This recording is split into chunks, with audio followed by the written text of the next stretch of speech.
আচ্ছা, অনেক ভাইরা কমেন্ট করছো, অনেক ভাইরা বলছো যে দেবী চকে একটু রিভিউটা দাও। আমি তো দেবী চক গিয়েছিলাম, ওখানে কে ভালো বাজিয়েছে, যে মানে কম্পিটিশানটা হয়েছিল, যে যে উম, এখানে ছিল 15 পিস মাল নিয়েছিল, এমটি মিউজিক ছিল, চন্দনা ছিল 8 পিস মাল, মানে 8 পিস মানে ওই 32টা স্পিকার ধরো আর কি, 2 বেস ধরলাম না, 2 বেস 8টা ছিল, বাকি এগুলো তোমার 32টা স্পিকার ছিল, পাওয়ারও সেম, 8টা ব্যাস ছিল, আর বাকি ছিল মিড। তো কার রেজাল্ট ভালো হয়েছে এবং কে কীরকম পারফরমেন্স করেছে কেমন হিসেবে, যখন কম্পিটিশন লেভেলে ভালো বাজিয়েছে, ইডিএম ভালো বাজিয়েছে, কোয়ালিটি কে কীরকম বাজিয়েছে এবং ভাইব্রেশন কার কীরকম ছিল।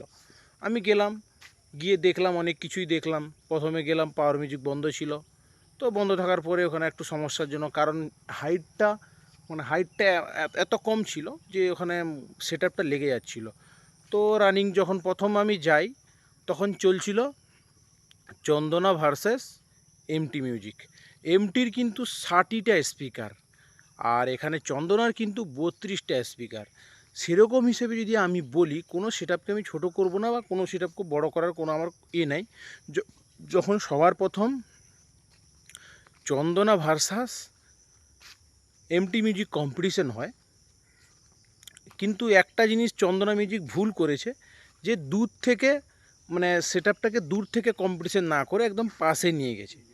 সবথেকে বড় ভুল করেছে। কারণ কী হয়েছে, দূর থেকে করলে তো একটা লং থ্রো বা একটা কোনো একটা ভালো একটা কোয়ালিটি থাকতো, রেজাল্টটা ভালো থাকতো।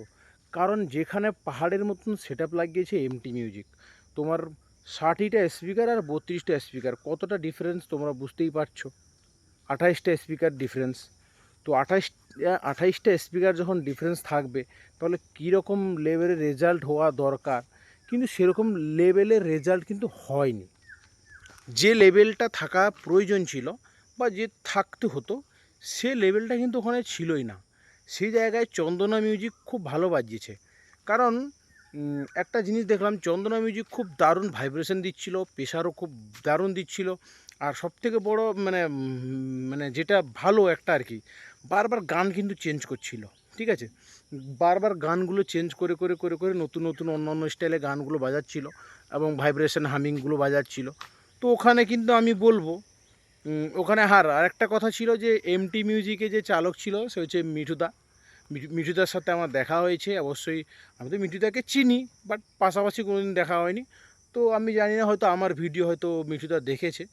তো ভিডিওতে দেখার পরও কিন্তু আমার সাথে হাত মিলিয়েছে, কথা বলেছে, একটা সেলফিও তুলেছে।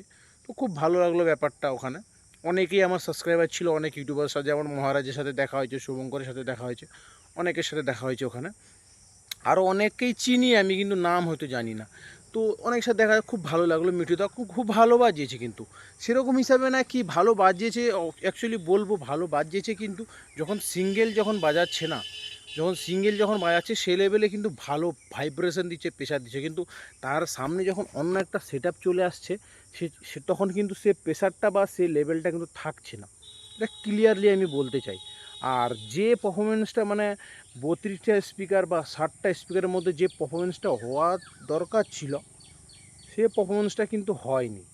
মানে যখন কম্পিটিশনের সময়, আমি কিন্তু কম্পিটিশনের কথাটা বলছি, কিন্তু সিঙ্গেলে যখন বাজাচ্ছে ভাই, একদম রাজার মতো বাঘের মতো বাজাচ্ছে ভাইব্রেশন। আর তোমরা জানো একা থাকলেই কিন্তু হয়। আর যখন চন্দনার পাওয়ারে যখন কম্পিটিশনটা হয়, কিন্তু দাদা আমি কিন্তু ছিলাম না পাশে, সত্যি কথাই বলছি। আর আর এবার যে মানে চন্দনা চন্দনা টোটালি একদম আলাদা ক্যাবিনেট নিয়ে কিন্তু খুব ভালোই বাজিয়েছে। এবং থাকলো পাওয়ার মিউজিক। পাওয়ার মিউজিক যেখানে আমি দেখলাম, পাওয়ার মিউজিক টোটালি রানিংয়ের মধ্যে কোনো হামিং গান চালায়নি। এবারই টোটালি হরিদ্বার যাবে বলে, হরিদ্বার আপডেটের জন্য কিন্তু টোটালি কিন্তু একদম চালিয়েছে একদম ইডিএম সং। সে শুধু ইডিএম সং নয়, যে পাওয়ার মিউজিক এখানে বুঝিয়ে দিল যে ইডিএম সং কাকে বলে এবং কীরকমভাবে বাজাতে হয়। এবং হরিদ্বার যে টোটাল যে তৈরি হয়েছে হরিদ্বারের জন্য, যে টোটালি যে মানে এবার রেডি, সেটা কিন্তু পাওয়ার মিউজিক বুঝিয়ে দিয়েছে ভাই। একদম খতরনাক, মানে যাকে বলে একদম কোয়ালিটি এবং ভাইব্রেশন এবং লং থ্রো থাকছে। এবং যে একটা বুকের মধ্যে এসে যখন মানে একটা যখন ব্যাস পড়ছে না, বুকের মধ্যে পুরো লাগছে কিন্তু এসে, কিন্তু এরকমভাবে কোয়ালিটি ছিল।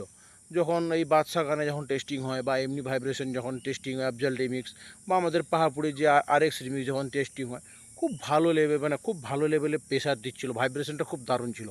আর এবার আসি কম্পিটিশান, যে এমটি মিউজিকের সাথে যে পাওয়ারের যে কম্পিটিশানটা হয়েছে, ওখানে কে রেজাল্ট ভালো করেছে। দেখো, যখন দূর থেকে যখন আসে, ধরো সামথিং, ধরো বেশি না, এই ধরো 100 থেকে 200 হাত দূরে যখন আসে, তখন আমি যখন মাঝা বরাবর নয়, একটু এমটি মিউজিকের পাশাপাশি ছিলাম, তো যখন দেখি কিন্তু পাওয়ারে কিন্তু কিছু শোনা যাচ্ছে না, একদম সেই লেভেলে দিচ্ছে এমটি মিউজিক। কারণ এইদিকে স্পিকারটা বেশি আছে আর পাওয়ার অনেক দূরে আছে, অলরেডি হামিং বাজায়নি, তো ইডিএম গান বাজাচ্ছিল। তো দেখলাম একটা জিনিস, যে ওখান থেকে ওর আওয়াজটা কিন্তু ঢুকতে দিচ্ছে না, যেহেতু এত অনেকগুলো স্পিকার। তো তারপরে যখন কিছুক্ষণ পর যখন আসলো সেটআপটা, এমনি গান বাজাতে পাশাপাশি আসলো, আমি একটাই কথা বলবো, যে কোনো সেটআপকে ছোটো না করে, যে এমটি মিউজিকের কিন্তু পারফরমেন্সটা সেরকম একটা হয় নাই, মানে কম্পিটিশনের সময়, বিশেষ করে কম্পিটিশন সময় পাওয়ার কিন্তু ও মানে ব্যাস দিচ্ছিল, এদিকে ব্যাস ঠেলছিল, মানে যতটা হওয়া দরকার, মানে কি বলবো, হ্যাঁ আমি ওখানে বলবো না যে পাওয়ার জিতেছে, পাওয়ার কিন্তু জেতেনি, বা পাওয়ার কিন্তু উইন হয়নি। কিন্তু অ্যাকচুয়ালি এই উইন কী করে হবে, যে এখানে 60টা স্পিকার, এখানে 32টা স্পিকার মতো কোনো উইন হওয়া যায় না, যতই ভালো সেটআপ থাকুক, যতই যা থাকুক। কারণ স্পিকারে একটা যথেষ্ট মূল্য থাকে, যথেষ্ট থাকে, প্রেসার থাকে, ভাইব্রেশন থাকে। তো ওখানে কিন্তু এমটি মিউজিকের পারফরমেন্সটা খুব কম ছিল, আর পাওয়ার খুব প্রেসারটা দিচ্ছিল ওদিকে, একেবারে মাঝামাঝি প্রেসার দিচ্ছিল। এই জলের বোতল নিয়ে কেউ টেস্টিং করছিল, খুব ভালো লাগলো কম্পিটিশানটা, অনেকের সাথে দেখাটা হলো, ওটা ভালো লাগলো। তো এবার হচ্ছে কে জিতলো। দেখো, আমি কাউকে জেতাবো না, কাউকে হারাবো না। তো এখানে হচ্ছে একটাই কথা বলবো, এমটি মিউজিকের পারফরমেন্স খুব খারাপ ছিল, আর যে পাওয়ার খুব ভালো পারফরমেন্স করেছে, 32টা স্পিকার নিয়ে যে খুব ভালো একটা রেজাল্ট করেছে, ওখানে বুঝিয়ে দিয়েছে, ইডিএম বলো, ভাইব্রেশন বলো। আরও তো তাদের মধ্যে সবথেকে কমেডি যেটা ছিল, যে শাড়ি পরে, মানে পাওয়ারের যে কমেডিগুলো, ও একজন শাড়ি পরে ড্যান্স করছিল, এদিকে কে ট্রফি নিয়ে নাচানাচি করছে, মানে AK-47 মতো গুলি মারছে। তো সেইগুলো ব্যাপারটা ছিল ওখানে, কিন্তু কম্পিটিশনটা কিন্তু খুব ফানি ছিল এবং খুব মজাদার ছিল, দেখতে কিন্তু খুব বেশ লাগছিল। কিন্তু আমার কার কেমন লাগছিল জানি না ভাই, আমার কিন্তু বেশ কমেডি লাগছিল। আর বাকি ট্রফিটা কেউ কাউকে দেওয়া হয়নি, কেউ কাউকে দেয়নি। তোমরা জানো যে ট্রফিটা যে যার কমিটিটা দেয়, ওরা সব জায়গায় দেয়। এই ট্রফি নিয়ে মাতামাতি করলে হয় না। আর হ্যাঁ ভাই, এই ট্রফির জন্য কিন্তু অনেক ঝগড়া মারপিট লড়াই অনেক জায়গায় হয়েছে এবং হয়ে যায়। তো এই ট্রফি নিয়ে বেশি মাতামাতি করার দরকার নেই। ওখানে একটাই ছিল, যে পারফরমেন্সটা করেছে সবাই সবার মতোই করেছে, কেউ খারাপ নয়, কেউ মেয়ে নয়।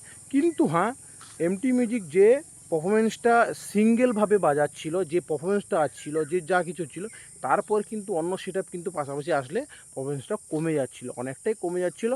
আর আমি এদিকে বলবো যে কেমন রেজাল্ট ছিল, 19-20 কি ছিল না, 19-20 ছিল না। যখন চন্দনা মিউজিক হোক বা যেই হোক না কেন, 19-20 ছিল না, এখানে ছিল 80 বা 100 ছিল। আমি যদি বলবো 100 ছিল এমটি মিউজিক, ওখানে 80 ছিল পাওয়ার মিউজিক। কারণ 60টা স্পিকার ছিল এমটি মিউজিকের, আর এখানে 32টা স্পিকার ছিল পাওয়ার মিউজিকের। তো এই জন্য এখানে 100-এ 100 দেওয়া হবে তোমার এমটি মিউজিককে, আর পাওয়ার মিউজিককে 80 দেওয়া হবে। কারণ তোমরাই বুঝে নাও, যে সাবস্ক্রাইবাররা বুঝে নাও যে 80টা কেন দিলাম, যাতে এখানে স্পিকার কম ছিল। আর যদি কম স্পিকার হিসাবে পাওয়ার মিউজিককে দেওয়া হয়, তখন কত দেওয়া হবে, পাওয়ার মিউজিককে তখন দেওয়া হবে মানে 100-র মধ্যে 100 না হলেও 90 দেওয়া হবে। আর এদিকে যদি এমটি মিউজিককে দেওয়া হয়, এমটি মিউজিককে 60 থেকে 70 দেওয়া হবে, কারণ স্পিকারটা প্রচুর ছিল এবং রেজাল্টটা যখন কম্পিটিশনের সময় অত ছিল না। তাই যদি উইন হিসাবে বা কে জিতেছে সেরকম হিসাবে যদি দেওয়া হয়, তাহলে এমটি মিউজিক হবে 80, মানে 80 না, সরি, পাওয়ার মিউজিক হবে 80, আর ওখানে হবে 100, সোজা কথা। আর একেই খারাপ কথার বা খারাপ ভাবার কোনো মানেই নাই, যে সবাই সবার মতোই বাজিয়েছে, কোনো অসুবিধা নেই, কোনো সেটআপকে মানে ছোটো করে কোনো লাভ নেই। সবাই, এইটাই ছিল ভাই আজকের রিভিউ ভিডিও। আর পাবলিক রিভিউ টিভিউ নিতে আমাকে এগুলো ভাল লাগে না।